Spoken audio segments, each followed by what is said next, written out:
Assalamualaikum warahmatullahi wabarakatuh. Apa kabarnya teman-teman? Balik lagi di channel Kajian Online. Sejumlah partai besar akhirnya buka suara perihal polemik pencopotan, pemakzulan atau pemecatan Wakil Presiden RI, yaitu Mas Gibran Raka-Beraka. Kalau kemarin teman-teman kita telah mendengarkan juga ada dari Nasdem, ada dari PDIP.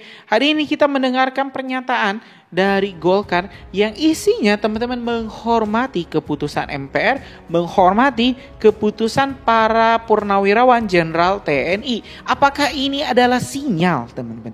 Ini mungkin sinyal bahwa Golkar sendiri sudah siap untuk mendukung pemecatan Gibran Raka-Beraka.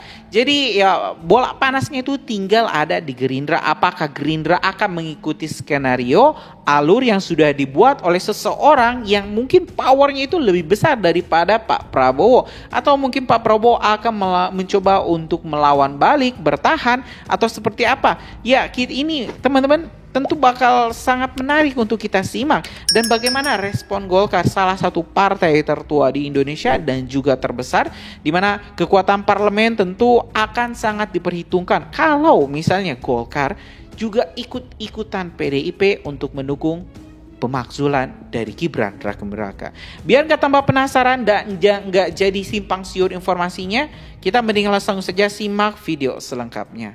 Saya kira ya terkait dengan itu sudah ada penjelasan secara resmi dari Pak Wiranto juga segera setelah ketemu dengan Presiden. Saya kira itu kita ikuti itu, dan apalagi aspirasi yang disampaikan oleh para purnawirawan itu kan sebagian dari angkatan Pak Prabowo dan juga Pak Wiranto sudah saling paham lah, dan oleh karena itu Pak Prabowo sudah menyampaikan pasti akan memberikan respon, memahami dan pasti akan merespon, tentu tidak sekarang.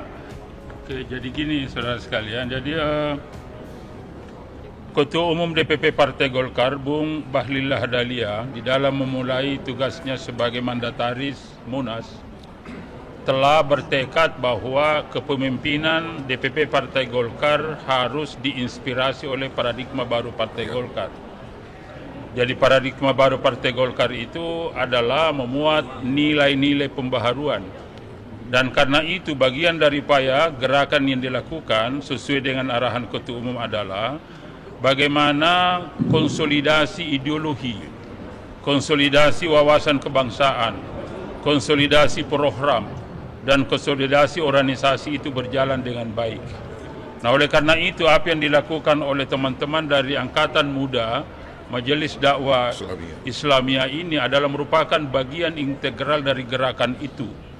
Ya, gerakan itu ini adalah termasuk gerakan ideologi, gerakan wawasan kebangsaan. Jadi begitu dilakukan pelantikan pengurus, secara serta-merta diikuti dengan pelatihan-pelatihan, pengkaderan. Nah, sebab kenapa? Karena untuk melakukan secara paripurna kepengurusan dan kepemimpinan itu perlu dimodali, ya, perlu ada kemampuan-kemampuan dasar yang diberikan, dan bagian terpenting dari situ adalah persoalan ideologi. Apalagi ya sekarang ini memang persoalan ideologi bukan hanya persoalan misalkan partai, persoalan bangsa, bahkan persoalan dunia sekarang ini itu sudah banyak memproyeksikan bahwa ideologi ini ya nampaknya tidak begitu dianggap penting lagi, padahal ini penting sekali bagi kita. Karena Partai Golkar ini adalah partai yang lahir sebagai respon terhadap gerakan-gerakan yang ingin mengganti Pancasila pada waktu itu. Maka begitu bicara tentang Pancasila, maka secara moral, secara politik, secara ideologis, secara kebangsaan, Golkar pasti ada bagian terdepan. Itu arahan Ketua Umum DPP Partai Golkar. Apalagi?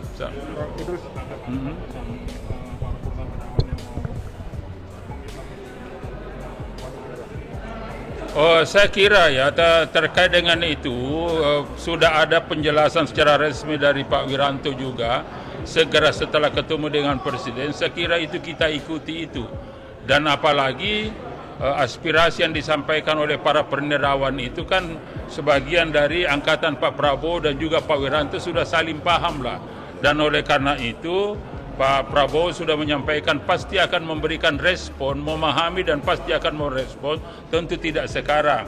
Ya, kenapa? Karena setiap respon yang disampaikan oleh pemerintah pasti ada implikasi. Dan kita punya keyakinan Bapak Prabowo juga adalah merupakan pejuang, adalah merupakan patriotik, adalah merupakan nasionalis murni, pasti nanti akan memberikan respon, akan memberikan satu penjelasan secara resmi yang orientasinya adalah tetap konsisten pada kesatuan persatuan itu tadi. Yang orientasinya adalah bagaimana situasi kebangsaan kita ini adalah kondusif sehingga memungkinkan kita untuk dapat melakukan pembangunan bagi kepentingan rakyat. Saya kira itu yang pesan-pesan yang disampaikan, bahwa ya udahlah, jangan kita terpancing olah-mengolah yang justru menimbulkan masalah-masalah yang justru merugikan bangsa kita sendiri.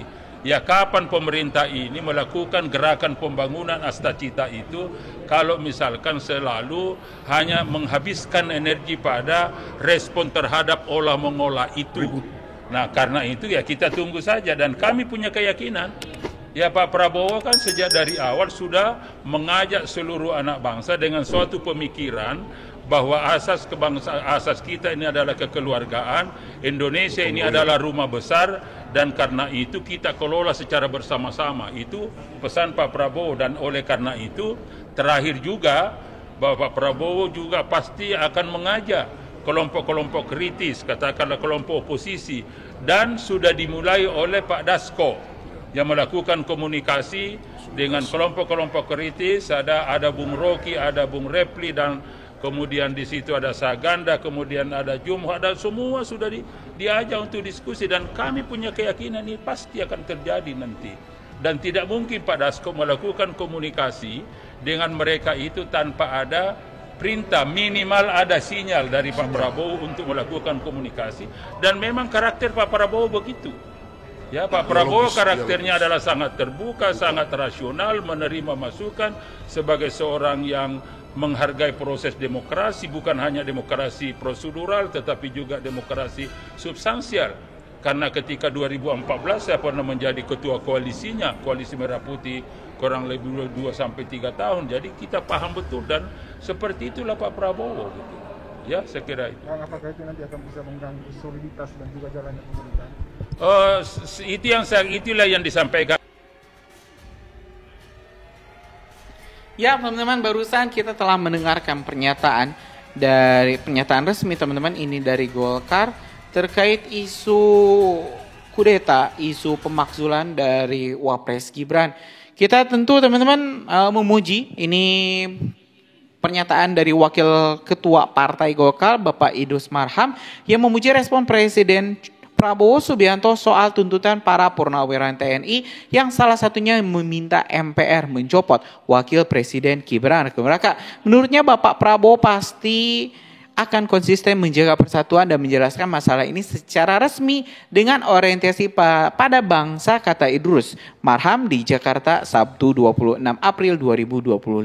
Sebagaimana diketahui, ini memang sejumlah purnawirawan TNI telah melayangkan surat tuntutan kepada Presiden Prabowo. Salah satunya adalah meminta MPR RI mencopot Wakil Presiden Gibran Rakabuming Raka.